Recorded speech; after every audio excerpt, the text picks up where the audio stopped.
Fala então, galera, vamos aqui então para a continuidade da nossa reflexão, né? Muita coisa importante eu mudei aqui, né, de local por conta da luz e por conta do som. Vamos lá. Uma das coisas mais importantes, portanto, para a gente começar a pensar dentro da hora de fazer a proposta é você compreender que existe uma certa dose de objetividade, que eu chamo de a comanda do corretor. E nessa comanda do corretor tem esses itenzinhos que é o que de fato ele averigua. Né? E o que esse corretor de fato averigua na hora de fazer a correção? Primeira coisa importante, ele averigua a presença da retomada. Então, o que vem a ser retomada? Retomada significa que ele precisa encontrar no primeiro período da sua redação, no primeiro período, uma espécie de resumo daquilo que você já tratou argumentativamente ao longo do seu texto. A única coisa que a gente pede é que você sempre coloque conectivo conclusivo nesse primeiro período da sua redação. Então você vai fazer algo do tipo assim: a compactuação da sociedade e a ineficiência do Estado, portanto, arquitetam o complexo cenário de violência contra a mulher no Brasil.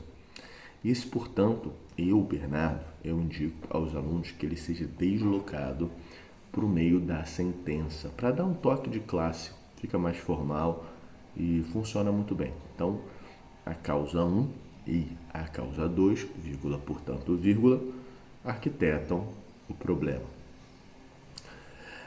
Muitos alunos usam a estrutura torna-se evidente, portanto, que a causa 1 e a causa 2 arquitetam o problema.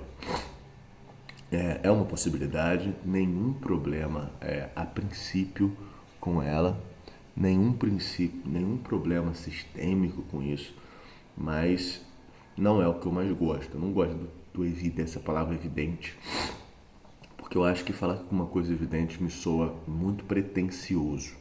Então a causa 1 e a causa 2, portanto, arquitetam o problema. Então, normal. Outra coisa importante é que o portanto precisa estar entre vírgulas. Não se esquece disso. A causa 1 e a causa 2, portanto, entre vírgulas. Esse verbo que vem depois desse portanto, ele é um verbo causativo normal. Então, um verbo de teor causativo, arquiteta, alicerça, dentro da lista que você já conhece, certo? Bom, vamos à proposta, que é onde de fato agora você precisa estar muito atento, porque aqui é onde de fato as coisas acontecem. Os itens são previsíveis e já conhecidos por vocês.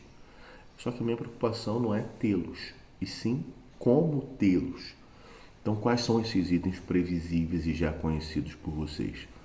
Primeiramente, a sua proposta precisa ter claro, específico e bem delimitado um agente. Como o Enem sempre te dá problema político para resolver, isso não é uma regra, mas foi assim ao longo dos últimos anos. E como que a proposta contemporânea só precisa ser uma proposta de intervenção, porque se você pegar o Enem até 2015, 2016, você tinha que fazer uma proposta para cada argumento. E se você tinha que obrigatoriamente fazer uma proposta para cada argumento, você tinha um grave problema. Porque tinha argumentos seus que você tinha que colocar agentes diferentes. Então imagina você que ineficiência das leis foi o seu argumento. Meio que necessariamente o agente que soluciona a ineficiência das leis é um agente normativo, poder judiciário, polícia, alguma coisa. Então você tem que fazer uma proposta, você tinha que fazer uma proposta obrigatoriamente com um agente que você não está muito adaptado a fazer. Só que em 2017, desde que a banca saiu da CESP para a VUNESP em diante, exige-se tão somente uma proposta. Só uma proposta.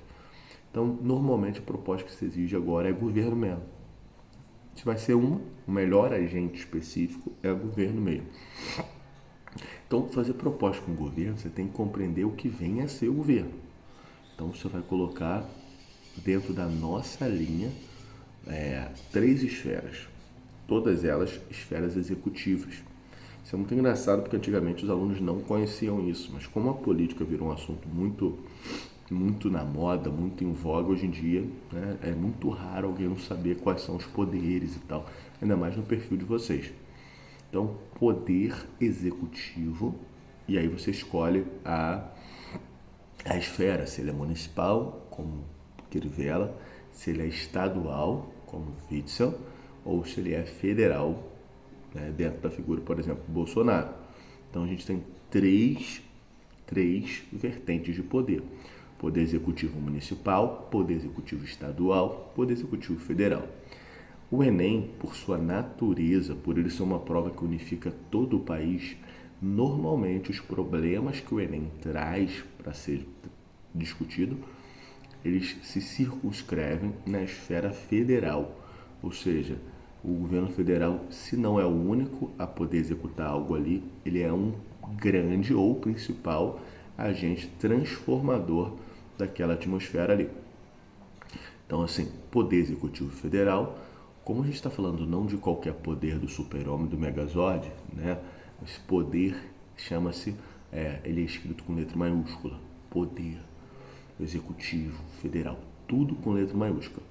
Se você esquecer da letra maiúscula nesse momento, você vai errar 3 letras maiúsculas, e só de você errar essas 3 letras maiúsculas, você automaticamente perdeu 40 pontos em norma culta, porque você só pode errar 2 coisas ao longo da redação inteira.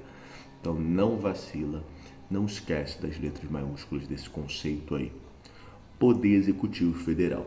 Outra coisa que os alunos normalmente, frequentemente fazem é dar um toque de classe nesse agente e especificar algumas coisas. Então, o Poder Executivo Federal, a partir do Ministério do Planejamento, claro, entre vírgulas, o Poder Executivo Federal, em conjunto aos governos estaduais, deve, no singular, porque adjunto adverbial de companhia não cria sujeito composto sintaticamente. Então, uma coisa muito interessante é você entender que, se o governo for utilizar um ministério, você precisa utilizar a estrutura a partir de. Se o governo for trabalhar com outro órgão independente dele, em conjunto a. Porque eu não posso falar que o governo federal, em conjunto ao Ministério da Saúde, é correto. Por quê? Porque o Ministério é o braço de um cérebro maior, que é o governo federal. Né? É como se você tivesse um polvo, né? Um polvo. Esse polvo tem tentáculos, e o tentáculo desse polvo chamado governo federal é o ministério. Então eu não posso falar que o polvo vai trabalhar em conjunto ao seu tentáculo. Por quê? Porque o ministério é um órgão dentro do próprio executivo. Então a gente utiliza a estrutura a partir de. Né? Em conjunto a, se eu colocar um polvo para trabalhar com outro polvo. Portanto, se eu pego o governo estadual e o governo federal, eles são entes distintos. Sacou, bonito? Bom, e aí a gente começa a nossa análise, nosso trabalho, beleza? Colocou o agente, a gente vai para o verbo. Deve é o verbo que a gente utiliza aqui. Poder Executivo Federal, a partir do Ministério da Saúde, deve. Esse é o verbo. Deve.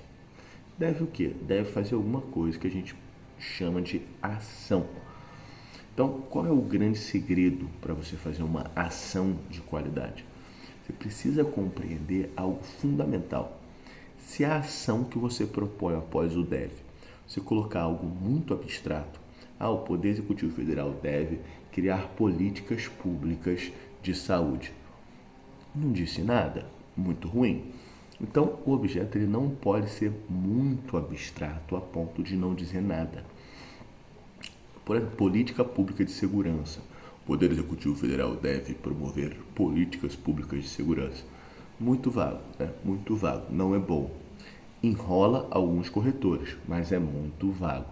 Eu já vi corretor falar que isso não conta, que ele é um objeto nulo. Então isso é um perigo que a gente não pode cometer, né? Ser vago demais. Um outro perigo que a gente não pode cometer é de ser concreto demais. O Poder Executivo Federal deve construir hospitais. Por quê? Ele não é um erro em si, né? Porque isso de fato é uma ação, mas você não consegue desdobrar após a construção desse elemento. Como assim? Porque a proposta mandava você fazer construir o hospital por meio de ainda detalhar. Só que o hospital já está muito concreto. Então você não consegue desdobrar direito, fica tosco. Né? Deve construir o hospital por meio de recursos públicos, não é maneiro. Né? Deve construir o hospital por meio de obra, né? Não funciona. Então não vacile nesse instante. O Poder Executivo Federal deve construir hospitais. É bom, mas é muito específico, portanto não desdobrável. Então, o bom mesmo é você construir propostas em que elas sejam nem tão abstratas a ponto de nada significarem e nem tão concretas a ponto de não serem desdobradas. Em função disso, eu criei 5 tipos de propostas que elas vão nos nortear para que a gente possa compreender que elas são concretinhas e desdobráveis. É como se fossem as 5 causas das propostas de intervenção. E quais são essas 5 causas? Primeiro, reordenamento infraestrutural de algo. Se você olhar para as redações exemplares, isso aparece toda hora. Investimento em pessoas, capacitação, treinamento de sujeitos que atuem naquela esfera. Terceiro, fiscalização e monitoramento do cumprimento de lei ou de uma atividade. 4, conscientização e instauração de processos de educação. E 5, atualização, modernização de legislações. Essas 5 esferas a gente vai, a partir da próxima semana, aprender a delimitá-la, defini-la, defendê-la. E a gente vai ver que se você pegar esses 5 termos que você já voltou à aula para copiar, você consegue fazer qualquer proposta no mundo.